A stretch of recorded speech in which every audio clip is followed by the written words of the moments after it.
आप सबने शारदीय नवरात्रि के कार्यक्रम और विजयादशमी का कार्यक्रम अभी संपन्न किया है। आपको मैं दीपावली और छठ की अग्रिम शुभकामनाएं दे रहा हूं और आप सबसे अपील करने के लिए आपके बीच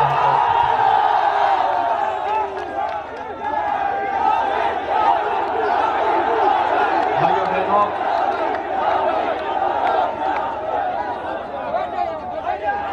सीवान, गोपालगंज, चंपारण, ये सब गोरखपुर से लगा हुआ क्षेत्र है।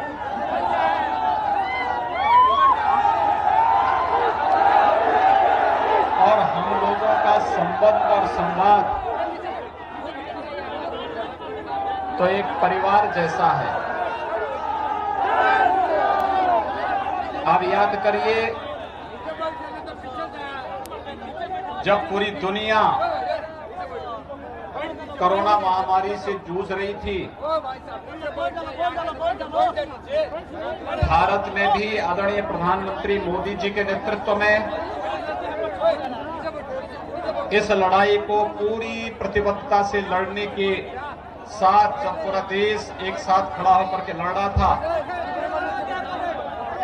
तब उत्तर प्रदेश और बिहार के बहुत सारे लोगों को वापस अपने घर के लिए, गांव के लिए आने के लिए मजबूर होना पड़ा था।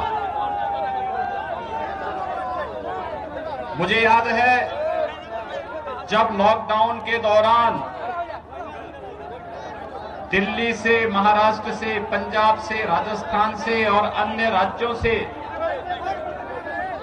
बिहार, बंगाल, झारखंड के नागरिक आजीविका छूटने के बाद वापस अपने गांव के लिए आ रहे थे। भले किसी राज्य ने उन्हें सम्मान दिया हो न दिया हो, लेकिन उत्तर प्रदेश में जब लोग आ रहे थे तो मैंने एक ही घोषणा की थी। मैंने कहा भी देखो, बिहार के लोग हमारे अपने लोग हैं।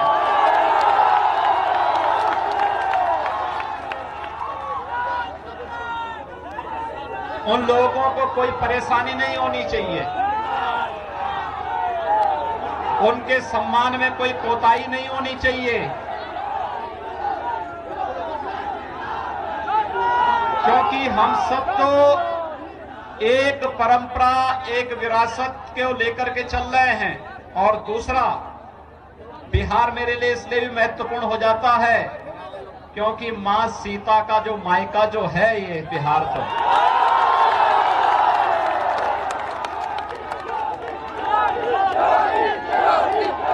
भाइयों बहनों, वह समय हमारे लिए कष्टकारी था, लेकिन साथ साथ देश और दुनिया को पहचानने का एक अवसर भी था कि संकट के समय कैसे चुनौतियों से जूझना पड़ता है और संकट के समय कौन हमारे साथ खड़ा हो सकता है। और भाइयों बहनों, प्रधानमंत्री मोदी जी के नेतृत्व में कोरोना के खिलाफ जो लड़ाई भारत ने लड़ी है, आप सब ने लड़ी है, मैं इसके लिए आप सबका अभिनंदन करता हूं, आप सबका स्वागत करता हूं। और मेरी आप सबसे अपील होगी, बीमारी काफी कम हुई है, नियंत्रित हुई है काफी हद तक, लेकिन इस बीमारी का संक्रमण तेजी के साथ बढ़ता है।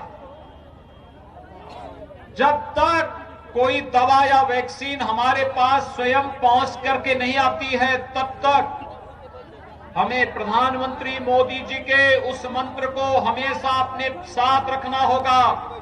और वह मंत्र 2 गज की दूरी और मास्क जरूरी है। हम इसका पालन जरूर करें।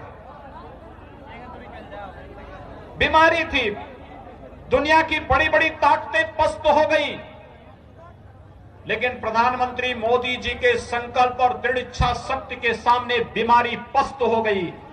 और भाइयों बहनों, प्रधानमंत्री मोदी जी ने देश के लोगों के लिए, 135 करोड़ लोगों के लिए, उनकी सेवा के लिए, उनकी सुरक्षा के लिए किसी प्रकार की कोई कोताही नहीं बरतती थी। लॉकडाउन प्रारंभ होते ही 1,75,000 करोड़ रुपए का करीब कल्याण पैकेज की घोषणा करके एक व्यवस्था दी, हर गरीब को मुफ्त में राशन मिलना चाहिए। जनधन अकाउंट धारी हर माता के खाते में 500 रुपए महीने जाएगा, हर किसान के खाते में 2000 रुपए जाएगा। वृद्धजनों, महिलाओं और दिव्यांग जनों को अग्रिम पेंशन मिलेगी। और भाइयों बहनों, ये कार्य आगे बढ़ाने के साथ साथ गरीब कल्याण रोजगार अभियान का शुभारंभ भी प्रधानमंत्री जी ने आपके बिहार से ही प्रारंभ करके लोगों को रोजगार देने, एक बड़े अभियान को आगे बढ़ाने का कार्य प्रारंभ किया है। और मैं आप सबसे अपील करूंगा, मोदी जी पे विश्वास करिए। मोदी जी के नेतृत्व में भारत दुनिया की महाताकत बनेगा और दुनिया के अंदर मानवता के कल्याण का मार्ग भी प्रशस्त करेगा। याद करिए, आज से 15 वर्ष पहले इसी सीवान के अंदर क्या कुछ घटित होता था।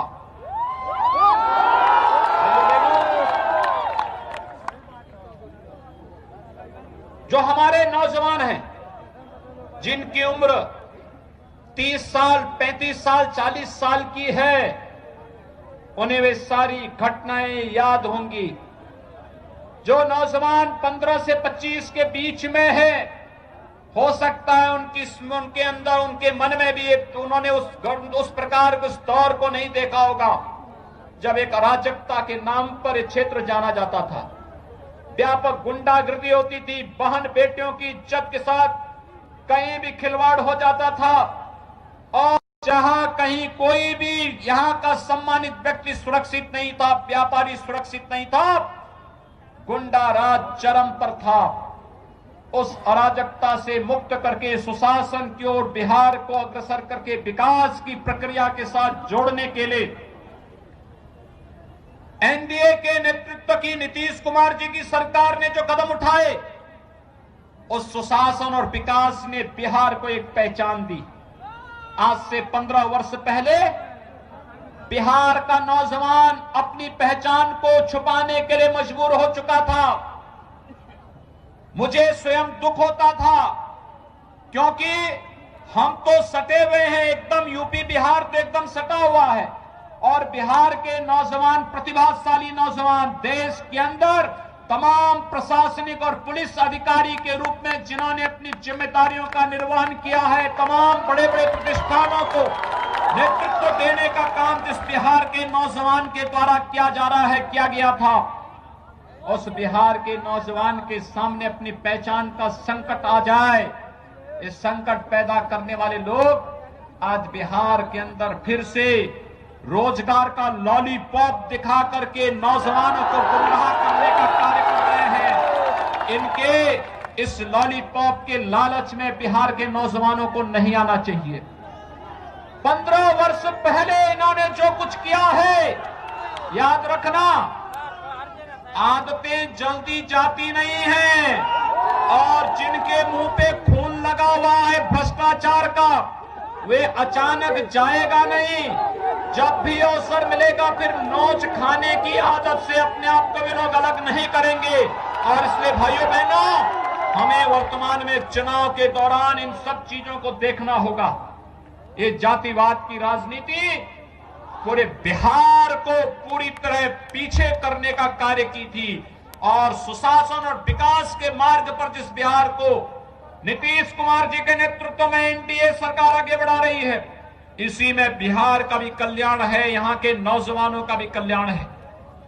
याद करिए आज बिहार के अंदर किस प्रकार की स्थितियां पैदा हुई, पूरे देश के अंदर किस प्रकार का परिवर्तन हुआ। 1947 में देश आजाद होता है और 2014 तक देश के अंदर गरीबों के लिए मकान नहीं, गरीबों के लिए रसोई गैस के सिलेंडर नहीं, गरीबों के लिए उपचार की व्यवस्था नहीं, गरीबों के लिए कोई भी ऐसी सुविधा देखने को नहीं मिलती थी जिसके बारे में कहा जाए कि गरीबों के लिए चलाई जाने वाली योजनाएं हैं। प्रधानमंत्री मोदी जी जब 2014 में प्रधानमंत्री पद की शपथ लेने के बाद उनसे मीडिया ने पूछा क्या आपका एजेंडा होगा, उन्होंने कहा कि मेरा एजेंडा तो पहले से है, सबका साथ और सबके विकास का है। एजेंडा सबका साथ और सबके विकास का लोगों की समझ में नहीं आता था कि क्या है सबका साथ सबके विकास का।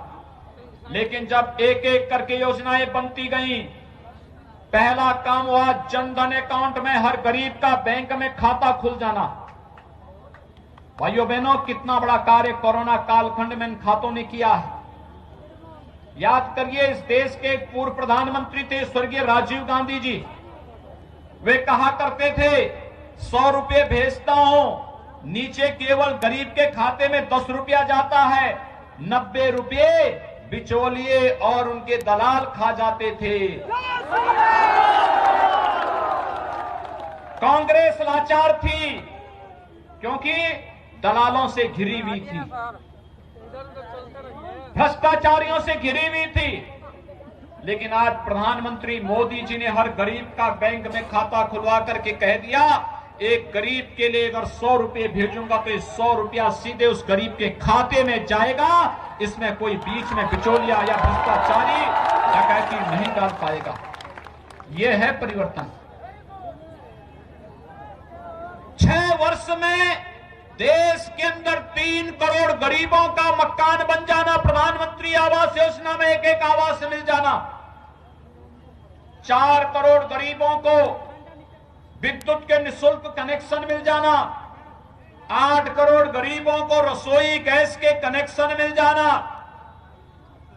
12 करोड़ किसानों को किसान सम्मान निधि का लाभ मिल जाना, 35 करोड़ नौजवानों को प्रदेश के अंदर स्किल मिशन के अंतर्गत, स्टार्टअप के अंतर्गत, मेक इन इंडिया के अंतर्गत, डिजिटल इंडिया के अंतर्गत रोजगार के साथ जोड़ने की व्यवस्था करना, प्रधानमंत्री मुद्रा योजना से लोन की व्यवस्था करके स्वरोजगार के साथ जोड़ना, और भाइयों बहनों 50 करोड़ गरीबों को 5 लाख रुपए सालाना स्वास्थ्य बीमा का कवर दे देना।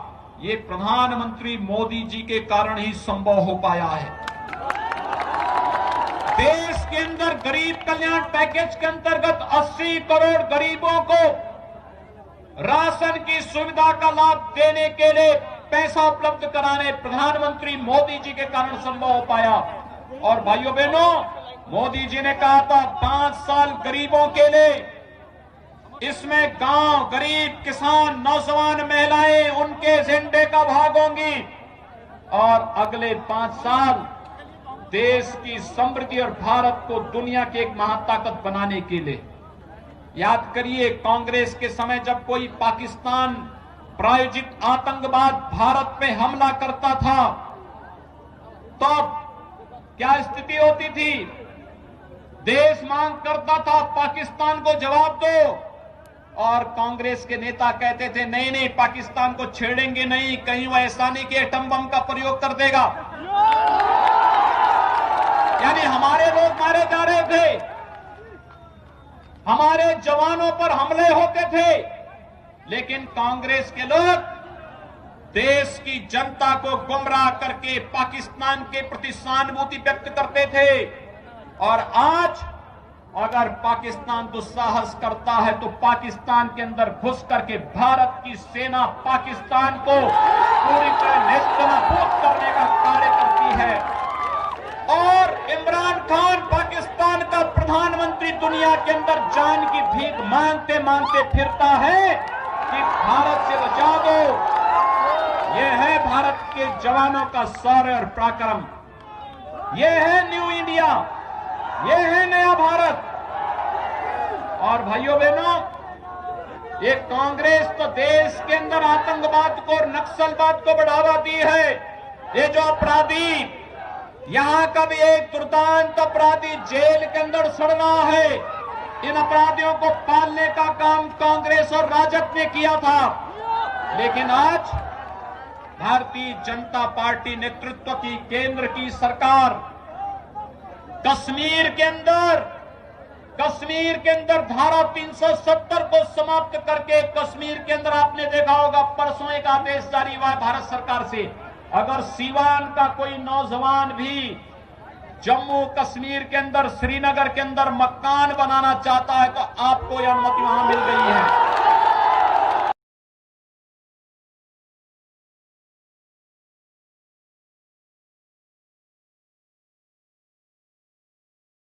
प्रधान, दो निशान और दो विधान नहीं चलेंगे, नहीं चलेंगे। और उस संकल्प को पूरा किया प्रधानमंत्री मोदी जी ने और गृह मंत्री अमित शाह जी ने। आज कश्मीर में धारा 370 समाप्त करके आतंकवाद की ताबूत पे अंतिम कील ठोकने का कार्य जहां गृह मंत्री अमित शाह जी ने किया है, वहीं भारत सरकार ने अब भारत के किसी भी नागरिक को जम्मू कश्मीर में पूरी तरह सम्मान के साथ वहां पर बसने की पूरी छूट दे दी है। अगर बिहार का नौजवान श्रीनगर के अंदर कार्य कर रहा है, सर्विस कर रहा है, सेना में, पुलिस में, प्रशासनिक सेवा में या व्यवसाय कर रहा है, क्योंकि बिहार कहां नहीं है, पूरी दुनिया में तो बिहार छाया हुआ है। अगर वहां पर भी अगर आप बसना चाहेंगे, इससे पहले अनुमति नहीं थी। 1952 में 370 को लागू करके कांग्रेस ने देशवासियों के लिए जम्मू कश्मीर में जाने के रास्ते बंद कर दिए थे, लेकिन प्रधानमंत्री मोदी जी ने रास्ते खोले हैं। एक भारत श्रेष्ठ भारत की परिकल्पना प्रधानमंत्री मोदी जी की। और भाइयों बहनों, आप सबके लिए, पूरे देशवासियों के लिए इससे बड़ी गौरव की बात क्या हो सकती है। हमने जो कहा वो करके दिखाया। जब मैं लोकसभा चुनाव में यहां पर श्री जनार्दन सिंह जी के समर्थन में आया था चुनाव प्रचार के लिए, तब बिहार के कुछ जवान मुझसे कहते थे, यहां के मीडिया के बंधुगण मुझसे कहते थे कि आप लोग बार बार कहते हैं कि रामलला हम आएंगे, मंदिर वहीं बनाएंगे, लेकिन क्या तारीख भी बताएंगे? ये प्रश्न हमसे होता था। और भाइयों बहनों, मेरी हार्दिक इच्छा थी